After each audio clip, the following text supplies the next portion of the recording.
Hey guys, and welcome to a new Pender film tutorial, and in this one, as you can probably guess, I'm going to be recording vocals today. Now, I have done a video on recording vocals, but it didn't really come out well and I had no examples to go with it. But now I've got new gear and new microphones and stuff, all the good stuff. I can now show you properly how I record vocals on a pretty much day-to-day basis. Now, one warning, I am not a singer. I never will be at this rate, so don't make fun of my singing. So now, the first technique I'm going to show you is a pretty basic one. For me, I normally have the mic capsule pointing at the top lip of the singer. That's if you want a more natural tone of their voice, so you can work with it later on in the mix. So let me just show you an example of what this sounds like. I will walk through wind and rain to find you. So as you can see there, it's got both detail and some warmth in the voice. So now the second technique I'm going to show you is having the capsule point towards my nose. That's going to capture a more nasal sound. Sometimes you don't really want this. If the singer is already sounding really nasal, don't use this technique, unless that's the effect you're going to go for. Maybe you're writing a song about someone who has a cold. So I've had to move the mic slightly because the way it was set up wouldn't let me adjust the tilt. So now I'm going to give you an example of what it sounds like when it's pointing towards my nose. I would walk through wind and rain to find you. So you can hear there it's a lot more nasally than the other technique. Now, this is really good for those singers that have a lot of bottom end in their voice, like me. But if you have a nasally singer already, try and avoid this technique with them. So now the final technique I'm going to show you is having it point lower down to their chest. This is going to get more of a chesty sound, which is really good for those singers who have a nasally sound, because it picks up more of the lower resonance from their chest. Because if you put your hand on your chest, you can feel the vibrations when you talk. So all those vibrations are going to come out through the recording. So again, I've had to change the position of the mic. So now it's pointing towards my chest. So let's see what this sounds like. I would walk through wind and rain to find you. So you can hear there, it's got a lot more body to that sound. So now let's go back to our position that we had earlier and talk about the pop filter. Okay, so now we're back to the position that we had earlier. We can talk about the pop filter. Generally, with pop filter or pop screen or popper stopper, whatever you want to call it, I like to have the singer the same distance as the pop filter is to the capsule of the microphone.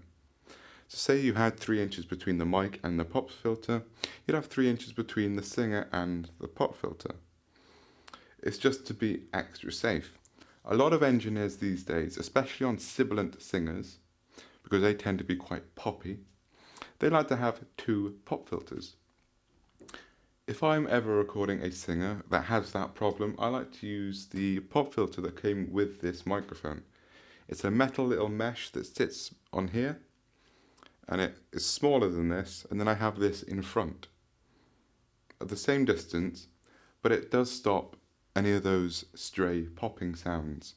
Another great use for a pop filter is that it helps the singer know their distance from the microphone, because a lot of singers that I tend to work with are new to the industry. So by having a pop filter, they can gauge how close or far away from the microphone they need to be, and they can't get too close to it, so where the bass proximity effect comes into play. So that's really handy. It has 2 purposes really.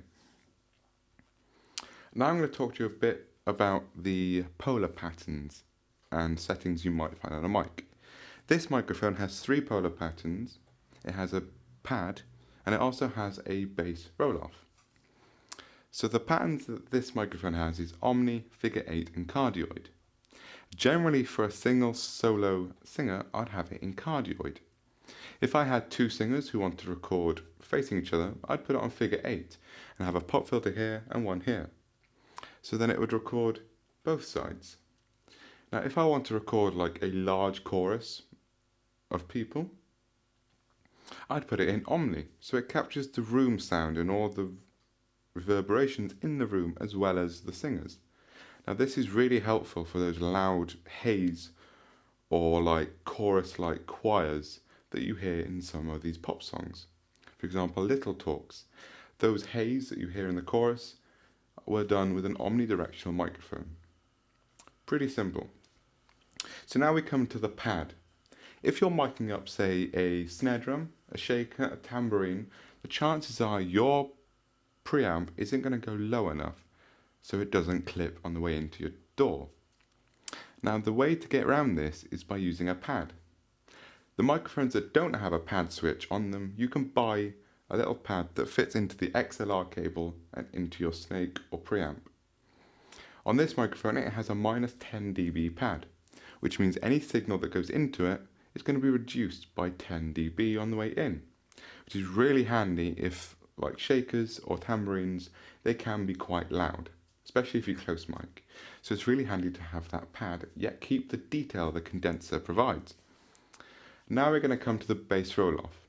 This is pretty self-explanatory if you know about EQ.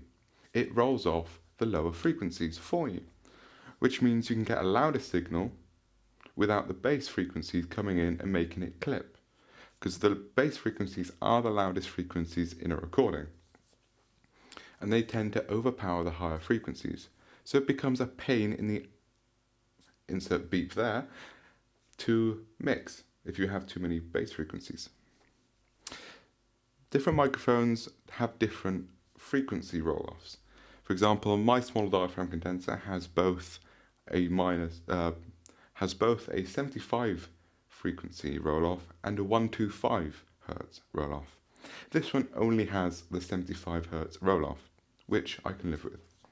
So thanks for watching, and I hope you have learnt something today. And please don't leave any comments below about my atrocious singing. So thanks for watching, and goodbye.